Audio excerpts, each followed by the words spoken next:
Reflections on Spectacle Pond, Winter, the Daily Edition, Poems and Photography by George Kinder. We were never meant so much to analyze nature as to live in it, to experience it with all of our being. Accumulated over nearly 30 years, George Kinder, through a mix of photography and a poetry of awakening, takes us on a journey through the passage of time along the edge of a New England pond, day by day, from the beginning of winter to its end.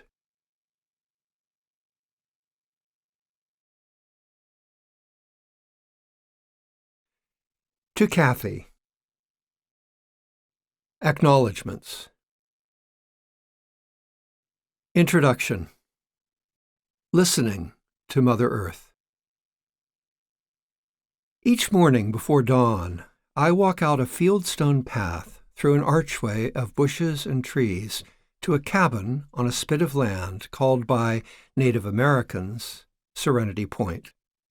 The point, sometimes flooded, the birthplace of swans, is the tip of a 100-yard peninsula that juts out into Spectacle Pond.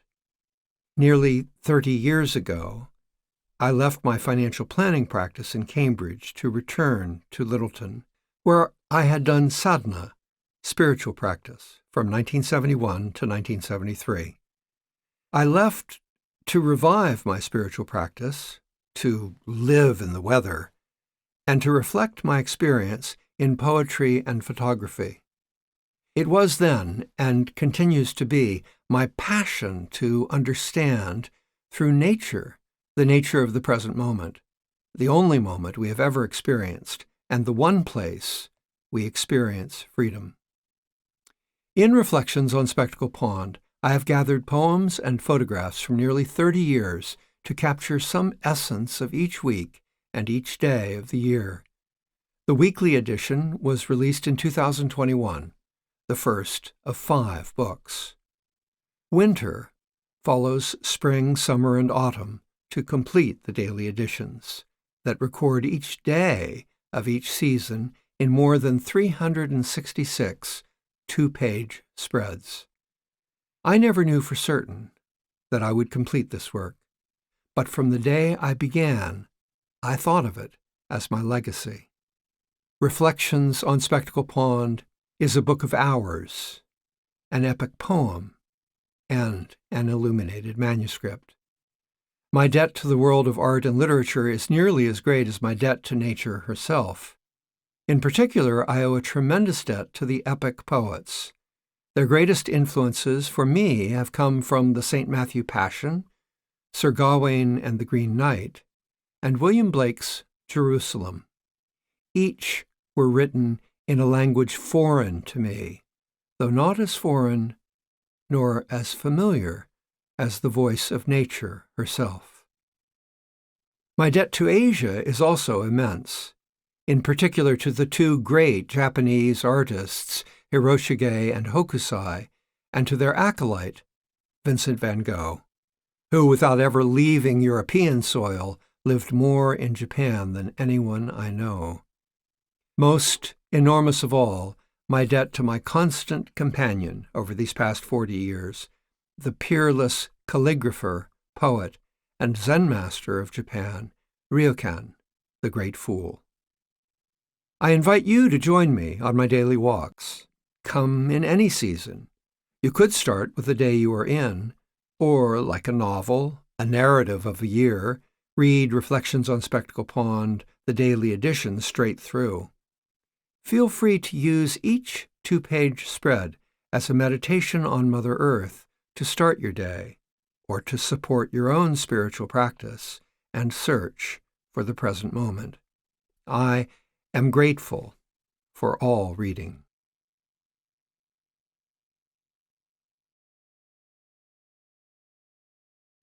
Preface to Winter. I can still remember the day. It was late spring, halfway down the road, where the bikers turned toward the woods. On either side, wild blackberries were in bloom. I had to stop everything I was doing and just stand in the wind to savor their aromas. For 10 minutes or longer, I didn't move. Though, Kathy, you walked past me time and again, speaking on your phone. At last, I thought, I have to capture their fragrance in the wind. So I took out my phone to video the whole experience. But all I could capture were the songs of the red-winged blackbirds, swooping above them through the bushes and the sky. And then, like snow, the blossoms fell. They were so beautiful. They must have been as delighted as I.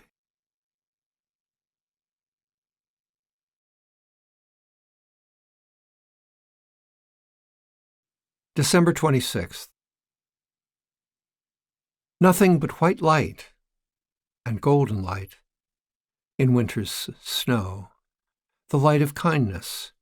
Everywhere I look, nothing but light. I live a hermit's life, even on Christmas. I live in the clouds reflected in the pond, and when the pond turns toward ice, I live in its mottled flow. I live for the moment the sun bursts past the back of my chair onto the page I'm writing. As my fingers connect, clumsy, intelligent, lacing my shoes to go get tea, I see answers in the present moment, noticing the breath's exhale as the gray-laced shoe plops my falling foot onto the floor. I like the present. Reminds me who I am. Living simply, St. Francis brought kindness to the creatures in his path. Out of stillness came life. Snow lightly falls. I open the windows to welcome the cold air in, to hear the cries of geese. How my heart reaches out to them and to the snow they fly into, the same snow that glazes the moss at the stump of the tree just outside the open window where I stand. Sweet oboe of the approaching train swings through the pines before the last blizzard of 2010, its horns honking, Spectacle Pond's Christmas oratorio. I want to just lie and meet moments till I wake up in Eden, but I am called to one thing after another instead. And then later, delight. The tea is sweet, eggnog instead of cream. I love being present. No attachment, no longing, nothing missing. All my senses are here. Nothing to look for, everything fresh. I'm so happy, Kathy says, when I hear your footsteps coming up the porch. I'm so happy.